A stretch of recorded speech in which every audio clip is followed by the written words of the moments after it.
कि चूँकि वो तो राज्यसभा सांसद हैं, वो लोकसभा लड़के देखे होते होते तो पता चलता कि चुनाव क्या होता है। उन नेताओं के द्वारा जो अभद्र बातें आ रही हैं उन्हें अभिलंब पार्टी से वो निष्कासित करें। सुमित सिंह जी जो अनर्गल बयान दिए हैं, उन्हें चिराग पासवान जी के पाठशाला में कुछ सीखने की जरूरत है। जहां उनका पैतृक आवास है जमुई, जहां से उनके पिताजी, उनके भाई और वो खुद चुनाव हार गए हैं, वहां की जनता ने इन्हें नकारने का कार्य किया। नमस्कार, आप देख रहे हैं रिपब्लिकन न्यूज़ और मैं हूं शिवम कुमार। आरसीपी सिंह के बयान के बाद बिहार की राजनीति में भूचाल सा आ गया। आपको बता दें कि आरसीपी सिंह का बयान आता है कि सांसद बना देते हैं और उसके बाद उल जुलूल की बातें करते हैं। इसी को लेकर आज हमारे साथ बात करेंगे कल्लू जी हैं, जो लोजपा के मीडिया प्रभारी हैं। कैसे देख रहे हैं इस बयान को? देखिए, एनडीए में ऑल इज वेल, सब कुछ सही है, लेकिन उन तमाम नेताओं से मेरा आग्रह है जिन नेताओं के द्वारा अनर्गल भाषणबाजी की जा रही है, आरसीपी सिंह जी से भी मेरा यह आग्रह है कि चूँकि वो तो राज्यसभा सांसद हैं, वो लोकसभा लड़के देखे होते होते तो पता चलता कि चुनाव क्या होता है। बहरहाल राष्ट्रीय अध्यक्ष जनता दल यू के और बिहार के लोकप्रिय मुख्यमंत्री आदरणीय श्री नीतीश कुमार जी से यह मेरा आग्रह है कि अपने तमाम नेताओं को जो अनर्गल बयान दे रहे हैं उन्हें बचने को कहें, परहेज करने को कहें, और उन नेताओं के द्वारा जो अभद्र बातें आ रही हैं उन्हें अभिलंब पार्टी से वो निष्कासित करें। चूँकि यही एक गठबंधन धर्म का जो पालन होता है, ये पालन सही नहीं हो पाएगा और टूट का कहीं ना कहीं ये जो है राज बन जाएगा। बहरहाल नीतीश कुमार जी समय रहते अपने सभी मामलों को सुलझा लेंगे। एनडीए में कोई कमी नहीं है, NDA all is well. 200 seat इस बार हम लोग जीतने जा रहे हैं और 243 सीट पे पूरी तरीके से हम लोगों की जो है तैयारी हो चुके हैं। भारतीय जनता पार्टी, जनता दल यू और लोक जनशक्ति पार्टी पूरी तरीके से कमर कस ली है। मैदान में हम लोग उतरेंगे और 243 में जो सीटें हैं हमारी 200 के पार हम लोग जीत के बिहार में पुनः नीतीश जी के नेतृत्व में सरकार बनाने जा रहे हैं। अच्छा, लगातार जेडीयू के तरफ से ही लोजपा के ऊपर हमला हो रहा है। कभी सुमित सिंह का बयान आता है तो कभी आरसीपी सिंह का।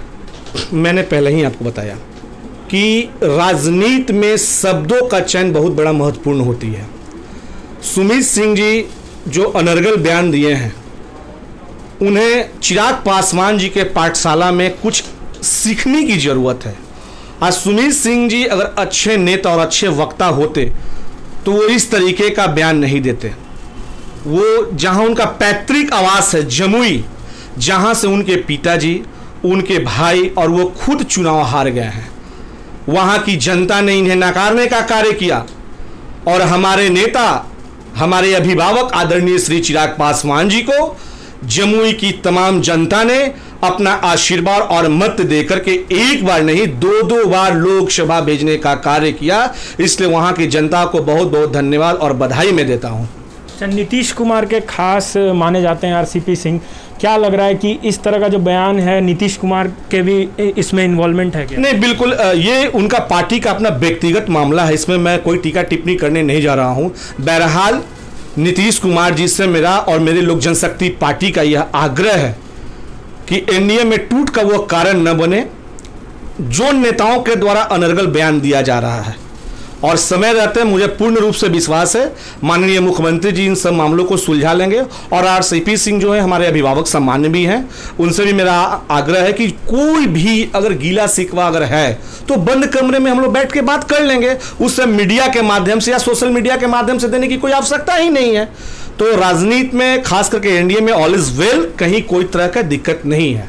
तो क्या चिराग पासवान की छवि से जेडीयू जो है वो घबरा रही है क्या?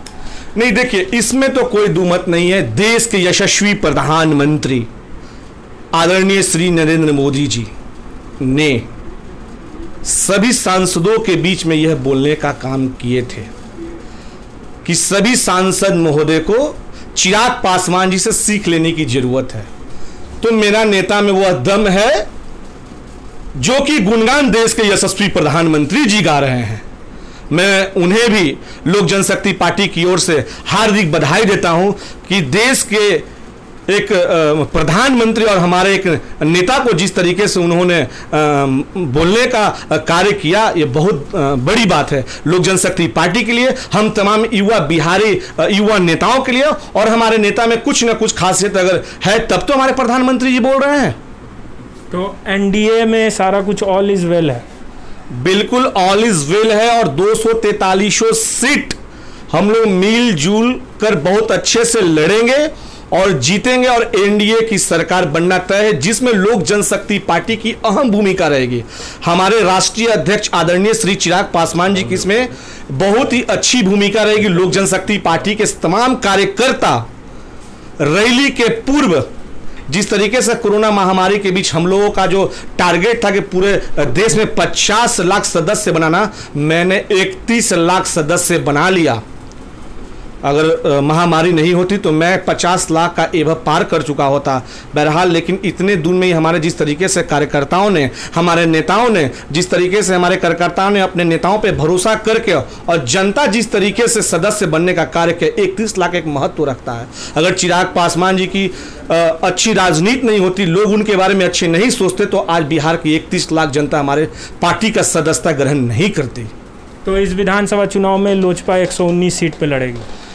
लोक जनशक्ति पार्टी 243 सीट पे अपनी तैयारी कर रखी है, इसलिए कि जो भी गठबंधन धर्म के जो लोग हैं वो सब के लिए, चाहे वो भारतीय जनता पार्टी हो, लोक जनशक्ति पार्टी हो या जनता दल यू हो, सभी में सभी दल हम लोग 243 सीट पे जिस उम्मीदवार की भागीदारी उन सीटों पर होगी, इसलिए हम लोग टोटल सीट पे कर लिए। रहा बात 119 पे, 119 सीट पे हम लोग तैयारी इसलिए कर लिए हैं, और उन्हें जो हम लोग बार बार इस बयान को जारी कर रहे हैं, जिन सीटों पर जनता दल यू व भारतीय जनता पार्टी की सिटिंग सीट नहीं है, उन सीटों पे हम लोग की जोड़ तोड़ से तैयारी चल रही है और है।